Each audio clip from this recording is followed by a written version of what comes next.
오늘 말씀은 마가복음 4장 1절서부터 20절까지 말씀입니다. 마가복음 4장 1절서부터 20절까지 말씀 우리 교독합니다. 예수께서 다시 바닷가에서 가르치시니 큰 무리가 모여 들거든 예수께서 바다에 떠 있는 배에 올라 앉으시고 온 무리는 바닷가 육지에 있더라.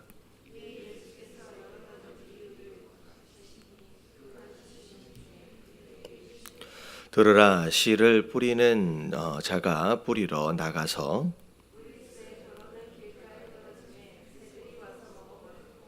더러는 흙이 얇은 돌밭에 떨어짐에 흙이 깊지 아니하므로 곧 싹이 나오나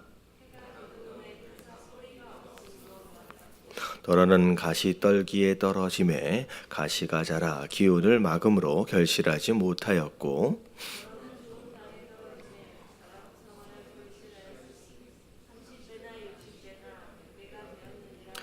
또 이르시되 들을 귀 있는 자는 들으라 하시니라.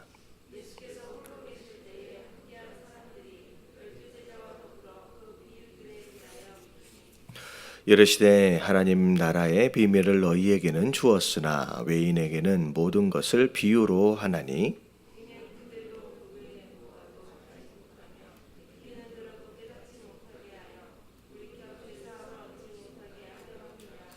또 이르시되 너희가 이 비유를 알지 못할진대 어떻게 모든 비유를 알겠느냐.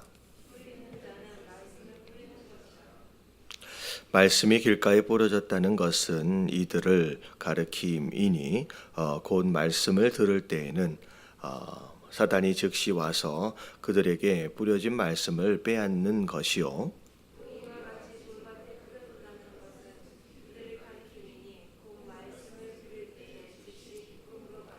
그 속에 뿌리가 없어 잠깐 견디다가 말씀으로 인하여 환난이나 박해가 일어날 때에는 곧 넘어지는 자요.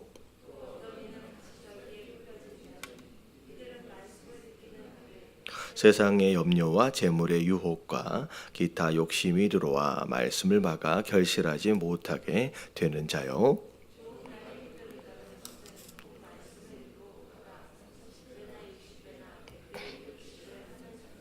아멘. 자, 예수님께서 바닷가에서 다시 가르치십니다. 주로 갈릴리 지역의 작은 마을들을 오가시면서 이제 말씀을 증거하고 계시는데 오늘 1절에 보니까 전에 말씀드렸다시피 많은 사람들이 몰려드는 관계로 인하여서 이제 예수님이 이제 말씀을 전하시기에 가장 편하실 수 있는 이제 효과적인 어떤 그런 형태의 방법을 사용하시죠. 그래서 배를 빌려서 배에서 육지로부터 배를 잠깐 조금만 띄어가지고 사람들로 하여금 육지에 쭉 앉도록 하시고 본인은 배 위에 올라 앉아서 말씀을 전하시는 이런 형태로 이제 설교를 하시게 됩니다.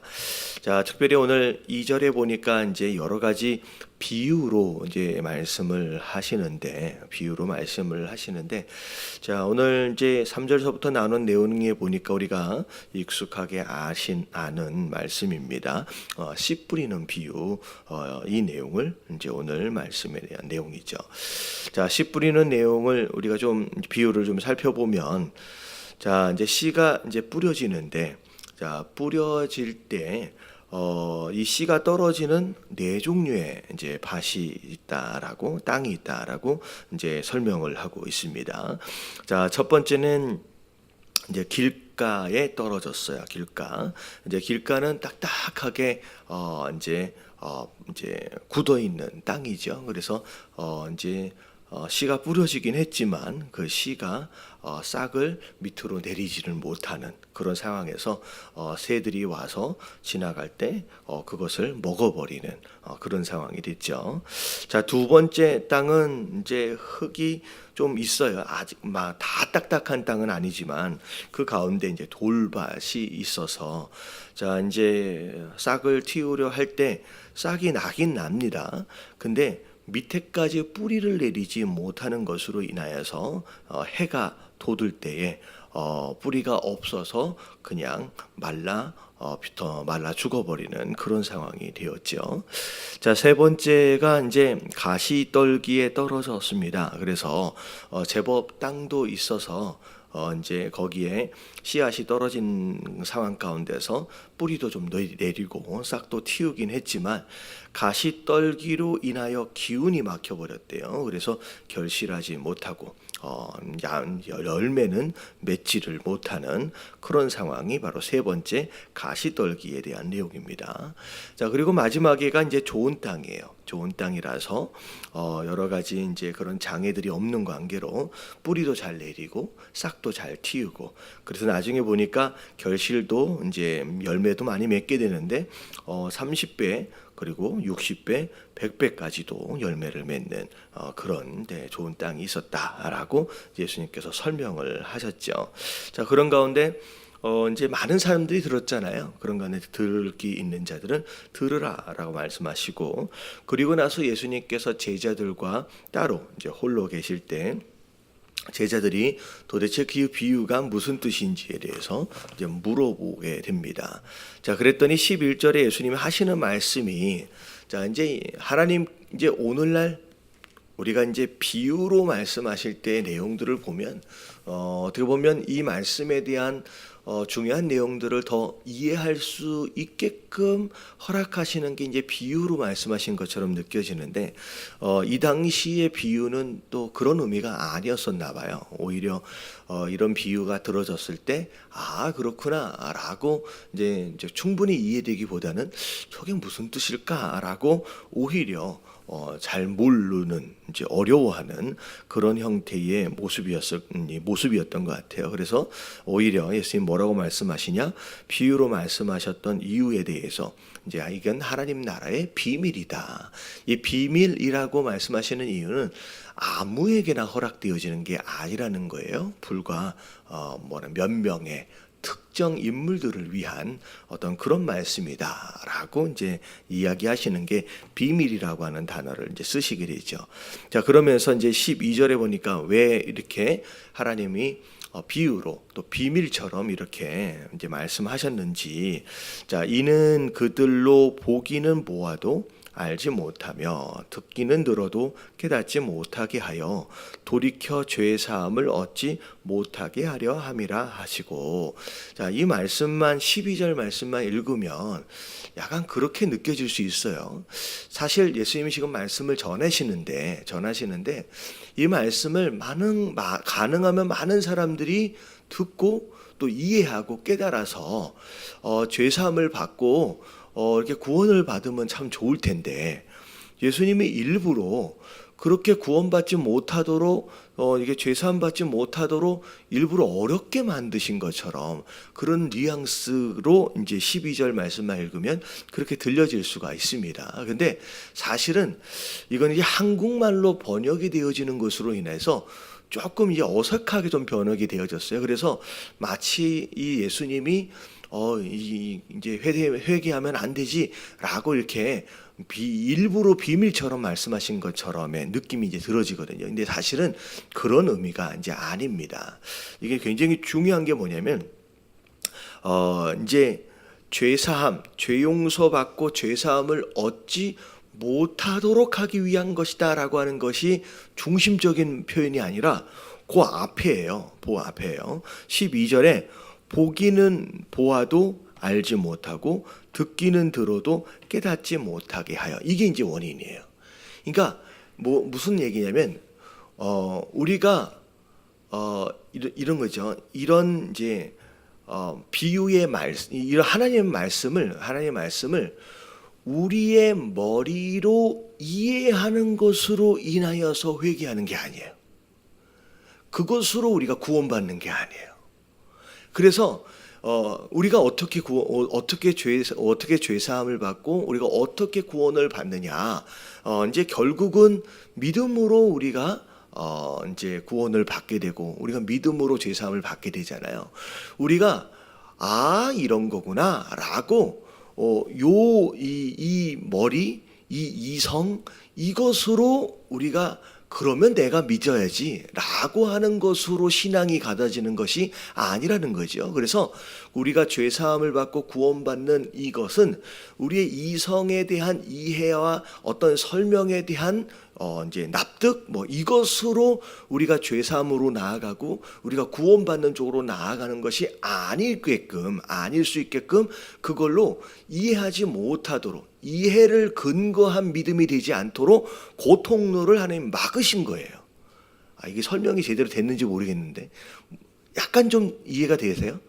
그러니까 우리가 생각할 때 믿음이라고 하는 것을 여러분 이게 생각해 보세요. 우리가 그렇구나. 이해되어졌어요. 이해되어진 것을 믿음이라고 착각하면 안 되는 거예요. 왜냐하면 성경은 우리가 보다가 보면 이해되어지는 부분이 많을까요? 이해되어지지 않은 부분이 많을까요? 여러분 이해되어지지 않는 부분들이 훨씬 많아요. 왜냐하면 이건 하나님의 말씀이거든. 여러분 사람의 말도 그 사람이 아닌 이상, 그 사람 속에 들어가 있다 나오지 않는 이상은 그 사람의 마음을 다 이해할 수 없습니다. 근데 하물며 하나님의 말씀을 다 이해한다라고 하는 건 거짓말이에요. 근데 우리의 믿음이라고 하는 것이 이해를 근거로 한 믿음이다. 여러분 이건 믿음이 아닌 거예요. 왜냐하면 말씀을 읽다가 이해하지 못하는 것을 또 만나면 또 어떻게 되는 거예요? 그것도 안 믿어지는 거예요. 그러면 또 누군가 또 설명을 해줘야 돼. 그렇구나. 그러면 또 믿어지는 것 같아요. 근데 또다시 믿어지지 못하는 부분이 이해가 안 되는 부분이 또 발생을 하면 또 믿어지지 않는 거예요. 그러면 이건 믿음이 아닌 거죠. 그냥 내가 지식적으로 뭐 한 것뿐이에요. 이해하고 동의했을 뿐이지 이건 믿음이 아니라는 거죠. 그러니까 믿음이라고 하는 것 자체를 내가 지식적으로 어느 정도 이해하고 동의하는 가운데 그러면 내가 회개해야지. 그러면 내가 믿어야지 라고 하는 쪽으로의 방법으로 만드신 게 아니라는 거예요. 그래서 일부러 이 통로를 막으신 거예요. 그래서 철저하게 믿음이라고 하는 것은 뭐다라고 하는 것을 그 통로를 열어두시기 위해서 이해와 어떤 지식적인 동의를 근거하여 접근하지 못하도록 그 통로를 막으신 것이다라고 이제 예수님 말씀하시는 거죠. 다 설명이 된 것 아닌가? 그렇죠. 그래서 우리가 이걸 잘 알아야 돼요. 우리가 믿음은 진짜 믿는 거예요. 내가 이해했기 때문에, 내가 지식적으로 동의했기 때문에, 그래서 내가 믿고 있다. 그러면 이 지식적으로 이 동의에 근거한 믿음은요, 어느 순간에 이해하지 못하는 말씀이나 이해하지 못하는 상황이 벌어지면 금방 그 믿음은 그냥 무너지게 돼 있습니다. 그러니까 우리의 믿음이 이해를 근거하지 않도록 하기 위해 지식적인 동의를 근거하지 않는 믿음이 되실 수 있도록 우리가 조심할 필요가 있다는 거죠. 그래서 우리는 제가 이제 설명을 많이 드리는 게 믿음은 지식적인 동의가 아니라 뭐가 바뀌는 거예요? 이런 주인이 바뀌는 거예요. 내 안에 예수 그리스도가 주인으로 그냥 들어오시는 거예요. 그래서 내가 이해를 했든 상관이 없고 이해를 하지 않았든 상관이 없고 그냥 내 안에 들어오신 주님의 인도하심을 따라 그냥 순종하기로 결단을 하는 것이 여러분 그게 믿음인 줄로 믿습니다. 그래서 내 감정과는 상관이 없고 내 이해와는 상관이 없이 그냥 주님이 하라고 하시면 지금 내가 싫어도 그냥 뭐 하는 거예요? 그냥 가는 거예요. 그리고 내가 지금 이해가 안 가도 그냥 가는 거예요. 근데 신기하게 내가 말씀에 순종하여 그 한 걸음을 갔더니 가고 나니까 어떻게 돼요? 이걸 왜 허락하셨는지 나중에 가서 요만큼씩 이해가 되어져요. 그래서 이해가 먼저가 아니라 여러분 순종이 먼저. 여러분 순종할 때 그 다음에 이해되어질 수 있도록, 물론 이제 다는 아닙니다. 부분적으로 이해할 수 있게끔 하나님께서 이제 상황을 허락하시는 줄로 믿습니다. 그래서 이런 표현들은 우리가 마치 이렇게 하나님이 일부러 막 막으시고 막 그렇게 하시는 것이 아니라 그렇게 하는 게 믿음이 아니기 때문에, 이해되어지는 것이 믿음이 아닌 것 때문에 그렇게 그 길을 막으셨다라고 하는 것으로 이해하시면 좋을 것 같아요. 자, 그리고 나서 이제 이 제자들이 설명을 이제 요청을 합니다. 아무리 생각해도 무슨 뜻인지 모르겠는 거죠. 자, 그랬을 때 이 제자들에게 이 말씀을 허락하시는데, 자, 씨를 뿌린다라고 하는 것은 뭐를 뿌리는 것이냐? 말씀을 뿌리고 계신다라고 하는 것을 이야기하죠. 자, 이거는 지금 예수님께서 많은 사람들에게 설교하시는 이 모습 자체가 어찌 보면 이제 씨앗을 뿌리는 것 같다라고 말씀하시는 거예요. 자, 근데 15절서부터 첫 번째 뿌려져 있던 이 길가에 대한 설명이 나오는데, 자, 길가는 많은 사람들이 밟고 지나갔어요. 마차도 지나가고 사람들도 밟고 지나가. 그래서 너무 딱딱하게 두더져 가지고 아예 이 씨앗이 이 뿌리를 내릴 수 있는 공간 자체가 아예 없는 상태입니다. 그래서 결국은 씨가 뿌려졌지만 뿌리도 싹도 아무것도 못하는 것으로 인하여서 결국은 나중에 어떻게 되냐, 사탄이 그것을 이제 집어먹어버리는 그런 상황이 벌어지는 거죠. 그러면 이 1번의 이 길가에 대한 내용은 이 당시로 얘기하면 이 바리새인이나 서기관들에 대한 내용이에요. 마음문을 완전히 딱 닫아놓고 그런 상태에서 하나님 말씀이 부러지지만 전혀 싹을 내지 못하는, 뿌리 내리지 못하는, 그래서 오히려 뿌려진 그 말씀 자체가 그들에게는 시험거리가 되는 거예요. 그게 이제 사단이 이제 집어 먹어버리는 거죠. 이런 사람은 뿌려지긴 했지만 이제 아무런 열매든 아무런 결과도 나타나지 못하는, 완전히 굳건하게 닫혀있는 그런 마음의 밭이다라고 이제 생각을 하시면 될 것 같습니다. 자, 그리고 두 번째, 돌밭에 뿌려졌다라고 하는 것은 딱딱하게 굳어져 있지 않은 일부분의 흙이 있는 거예요. 근데 그 안에 이제 돌멩이들이 많이 있습니다. 이 돌밭이 구체적으로 뭘 의미하느냐라고 하는 부분에 대해서는 이제 구체적으로 설명하고 있지는 않지만, 일반적으로 뭐라고 생각하게 하시면 되냐면, 딱딱하게 굳어져 있는 덩어리들, 즉 어떻게 보면 우리 마음 가운데 내 생각, 내 가치관, 내 뜻, 어찌 보면 내 고집, 이런 것들이 우리 안에 막 듬성듬성 막 남아 있는 거예요. 그래서 자, 하나님 말씀에 뿌려질 때 어떤 마음이냐면, 이게 잠시 싹은 틔운다 그랬어요. 잠시 싹은 틔우게 되는데 그걸 기쁨으로 받아요. 그러니까 기쁨으로 받는다라고 하는 것은 어떤 의미에서 볼 때 기쁨으로 받을 수 있는 말씀만 또 받는다는 이야기일 수 있습니다. 그래서 이런 거구나, 저런 거구나 라고 이제 받아들이기는 해요. 근데 선별적으로 받아들이는 거예요. 그러니까 쉬운 말들은, 복받는 이야기, 나에게 유익이 될 만한 그런 이야기들을 막 기쁨으로 막 받아요. 근데 좀 불편한 말씀은 오히려 거부한다는 거죠. 그리고 내 마음, 아까 말씀드렸다시피 내 생각과 내 뜻과 내 고집에 이해되어지지 않고 부합되어지지 않는 말씀들은 내가 의도적으로 거부하는 겁니다. 그러니까 말씀 가운데 100% 이 말씀을 그대로 믿는 것이 아니라, 이 말씀을 내가 이해가니까, 이게 내가 동의할 만하니까 라고 하는 것으로 선별적으로, 하지만 좀 어려운 이야기들이 좀 나오면 이런 거는 내가 아직 받을 만한 그러면서 거부하게 되죠.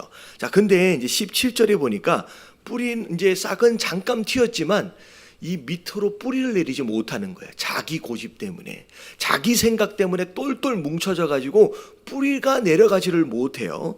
그러더니만 잠깐 견딘 듯 하다가 무슨 일이 벌어져요? 자, 환난이나 박해가 일어나는데, 환난이나 박해가 뭐 때문에 일어난다고 나와 있어요? 17절에 보니까 말씀으로 인하여 환난과 박해가 일어나요. 그러니까 이게 뭐냐면, 말씀에 순종하려 하니까 이제부터는 손해가 일어나는 거예요. 이제부터 피해를 보는 일이 일어나는 거예요. 여러분, 우리가 신앙생활을 잘 알아야 돼요. 맨 처음에 신앙을 처음 가질 때 여러분, 신앙으로 인하여 하나님이 복을 주시는 것들이 많이 있습니다. 채워주시는 것들이 많아요. 근데 여러분, 큰 그림 안에서 볼 때 여러분, 신앙을 갖는다라고 하는 것은 오히려 어떤 부분에 있어서, 전체적으로 부분에 있어서는 이 땅의 삶을 살아감에 있어서 손해보는 일이 훨씬 더 많습니다. 여러분, 이게 신앙생활이에요. 그러니까 이 땅에서의 복만을 복이라고 생각하면 여러분 잘못 오신 거예요. 여러분, 이 땅에서는 전체적으로 볼 때 손해보는 일이 훨씬 더 많습니다. 하나님이 이 땅을 살아갈 때 어떤 길을 가라 그랬어요? 여러분, 넓은 길이 아니에요. 넓은 문이 아니에요.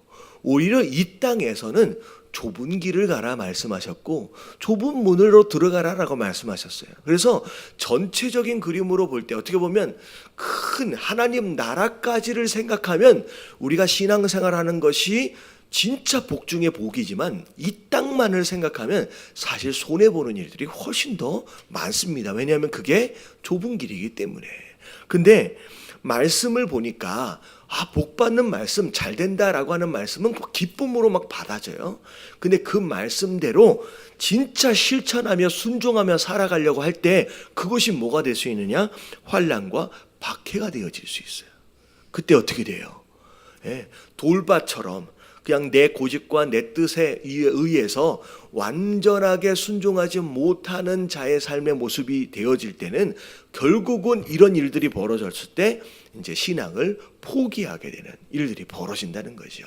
자, 어찌 보면 이 당시로 이야기할 때 예수님 주변에서 막 따라다니는 그 무리들 중에 하나일 수 있습니다. 예수님이 막 기적을 일으키시고 막 좋은 말씀을 해주시고 막 병을 고치시고 하는 것을 보면서 와, 좋다. 나중에 보면 뭐 오병이어 기적도 막 일어나잖아요. 뭐 저분이 함께 하시면 우리가 정말 배고플 일이 없겠구나. 그러니까 이 예수님으로 인하여 이 땅에서 이익을 얻을 것에 막 집중하는 거예요. 그러면서 막 따라다닙니다. 근데 나중에 그 말씀으로 인하여 그 예수님을 따라가는 것으로 인하여 조금만 어려움이 생기고 조금만 피해가 생기면 어떻게 돼요? 여기가 아니네 라고 과감하게 내려놔 버릴 수 있는 그런 종류의 사람이 바로 이 돌밭과 같은 사람의 모습이죠. 자, 그래서 이 두 번째 모습, 사실은 뭐 이 자리에 있는 분들 가운데는 길가와 같은 사람들은 아마 없을 겁니다. 이미 마음의 문을 열어서 복음을 받은 사람이기 때문에. 근데 중요한 건 이 두 번째서부터요. 무리처럼 그냥 내 이 땅에서의 삶의 유익을 위해서 쫓아다니는 삶. 그래서 일정 부분에 있어서 동의되어지고 유익되어진 것만을 기쁨으로 받고 어떻게 보면 어려움이 되거나 순종을 요구하는 그런 부분에 있어서는 자기 생각과 자기 고집을 내려놓지 못하는 그런 상황이 되어지면 결국은 진짜 말씀으로 인하여 힘들어질 때는 결국 믿음까지도 버리게 된다라고 하는 것을 이야기하고 있는 거죠. 그래서 두 번째가 바로 그런 땅이에요. 자, 세 번째, 이 가시떨기에 떨어져 있던 이 씨앗, 이 땅은 이제 정확하게도 설명이 또 나와 있습니다. 19절에 보니까 세상에 염려와 재물의 유혹과 기타 욕심이 들어와 말씀을 막아서 결실하지 못하게 되었다. 자, 이건 뭐냐면 마음 가운데 이제 씨앗이 뿌려져서 뿌리도 내리고 싹도 튀었어요. 근데 아직 뭘 못 버렸어요? 뭘 못 버렸냐면 욕심을 못 버린 거예요. 이 세상 욕심을 못 버려서 이 욕심 때문에 이게 거꾸로 가는 거예요. 염려, 유혹, 욕심 이렇게 나와 있는데 이 이제 원인이 맨 뒤에 있는 거예요. 욕심 때문에 뭘 받아요? 유혹을 받아요. 그리고 유혹으로 인하여 항상 뭐 하며 살아요? 염려하며 사는 거예요. 그러니까 이 욕심이, 그러니까 이게 원인이 욕심부터 시작되기 때문에 이게 거꾸로 얘기하면 또 이제 나는 항상 근심, 걱정, 염려가 있다. 그러면 내가 지금 유혹받는 거예요. 근데 이 유혹의 원인이 뭐다? 또 욕심인 거죠. 그래서 이것으로 인하여 결국은 열매 맺지 못하는데 이런 종류의 사람은 또 어떤 사람일까 좀 생각을 해보면 뭐 정확하게 맞아떨어지지는 않는 것 같지만 그 예수님 찾아왔던 부자 청년, 이 부자 청년은 막 열심히 또 순종도 막 해보려고 막 하고 영생에 대한 막 갈급함도 있고 막 그랬잖아요. 근데 마지막 순간에 뭘 못 버렸어요? 재물에 대한 욕심을 못 버렸어요. 그래서 결국은 예수님을 따라오는 것으로 말미암아 열매까지는 맺지를 못하는 그런 마지막 순간에 뭐라 그럴까요? 자처되어지는 그런 상황이 이제 벌어진 거죠. 그래서 요게 이제 어쩌면 그 부자 청년에 해당되어지는 그런 모습이 아닐까. 어찌 보면 예수님의 제자들 가운데 가룟 유다가 마지막에 어찌 보면 제자 되어짐에서 제자까지 되어졌음에도 불구하고 마지막에 이제 나가 떨어지는 그런 상황이 결국 자기 욕심 때문에 어떤 그런 모습도 생각해 볼 수 있습니다. 그렇게 결국은 열매 맺지 못한다는 거죠. 자, 그리고 나서 20절에 보니까 이제 마지막 네 번째 땅이 이제 좋은 땅이래요. 이 좋은 땅은 이제 듣고 어떻게 했어요? 받았어요. 자, 그리고 나서 구체적으로 설명이 안 되지만 이제 결과적으로 볼 때 30배, 6배, 6배, 100배의 결실을 맺은 좋은 땅이 되었다는 거죠. 그래서 이 좋은 땅이 어떤 땅이냐라고 하는 것은 이게 설명이 잘 돼 있지 않기는 하지만 이 앞에 나온 세 가지 문제를 해결한 땅이 좋은 땅인 거예요. 이 앞에 있는 세 가지 문제를. 그래서 우리가 뭘 잘 알아야 되냐면 여러분 처음부터 좋은 땅은 없습니다. 처음부터 좋은 땅은 없어요. 우리는 그냥 우리 인생은 처음 이제 태어나는 순간서부터 길가와 같은 상태로 그냥 태어나요. 우리 안에 돌밭과 같은 모습들이 다 있고요. 가시 덩을 떨기 같이 그런 모습들이 그냥 다 있는 상태예요. 그렇기 때문에 우리가 이제 말씀을 받고 이 말씀으로 인하여 열매를 맺는 삶을 살아가려면 우리가 이 마음을 좋은 땅으로 만들어 가야 할 필요가 먼저 있다는 거죠. 그래서 아무리 말씀을 많이 들어도 그 말씀으로 인하여 내가 열매를 맺지 못하고 있다라고 한다면 이 말씀 자체의 문제가 아니라 뭐가 문제인 거예요? 지금 말씀을 받고 있는 내 마음밭의 상태가 문제라는 거죠.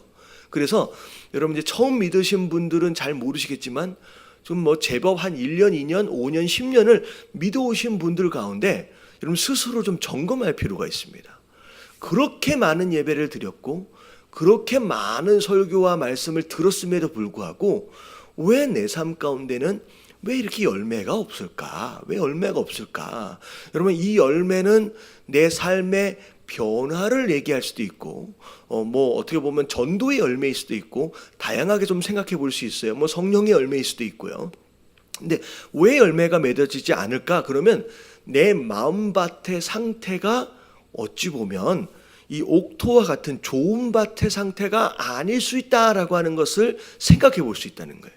그래서 이 아침에 우리가 기도할 때 무엇을 기도해야 되느냐? 하나님, 내가 혹시나 기대할 만큼의 좋은 열매들을 많이 맺지 못하는 이유가 이 앞에 있는 세 가지 문제들 중에 어떤 문제들을 내가 해결하지 못한 부분이 있는지 우리가 이 아침에 기도를 하면서 점검할 필요가 있습니다. 혹시나 우리 마음 가운데 여기 바리새인들과 서기관들처럼 완전히 길가처럼 완전히 닫아버린 그런 마음들은 없는지 우리가 좀 살펴볼 필요가 있고요. 그리고 두 번째 돌밭처럼 말씀의 뿌리를 내리지 못하도록 방해하고 있는 내 자기 생각과 자기 고집과 자기 가치관, 그러니까 성경적이지 못하는 자기 세계관에 갇혀 있는 부분들은 없는지. 그래서 내가 하나님의 말씀을 받을 때 이해되어진 것만을 받거나 아니면 내가 유익이 되어진 것만을 선별적으로 받아내고 있는 그런 형태의 모습은 아닌지 우리가 이 부분을 또 생각해 볼 필요가 있다는 거죠. 그리고 정말로 뿌리를 내리고 또 그렇게 좀 맺어가고는 있는 것 같지만 또 어떤 부분에 있어서 지나치게 내가 이 땅에 집착하는 것으로 말미암아 이 땅에 욕심을 내는 것으로 말미암아 결정적인 순간 열매를 딱 맺어야 할 때 그때 좌절하는 부분들이 없는지 우리가 살펴보는 가운데 우리가 아침에 기도하실 때 딱딱하게 굳어 있는 이제 그런 마음은 우리가 빨리 기경해야 돼요. 갈아엎어야 되고 이 안에 아직도 돌멩이들이 좀 남아 있으면 빨리 이것들을 드러내야 되고 그리고 욕심들이 많이 좀 남아 있다라고 한다면 이것을 좀 뽑아낼 수 있는 그런 저와 여러분들 되시길 주님의 이름으로 축원합니다. 그리고 한 가지 더 이야기하면 자 이제 빨리 이제 좋은 땅을 만들어야 돼. 근데 여러분 땅은요 신기하게 돌보지 않으면 방치해 둔 상태로 가만히 내버려 두면 어느덧 잡초가 자라게 있어요. 그래서 예전에 나는 다 버렸어요. 여러분 이런 것이 아니에요. 여러분 신앙생활은 매일매일 갈아엎어야 돼요. 매일매일 드러내야 돼요. 매일매일 풀을 뽑아내야 돼요. 여러분 이런 돌봄이 없으면 방치되어진 상태로 잠깐만 놔두면요 금방금방 이렇게 나쁜 땅으로 변해져 갈 수밖에 없다라는 거죠.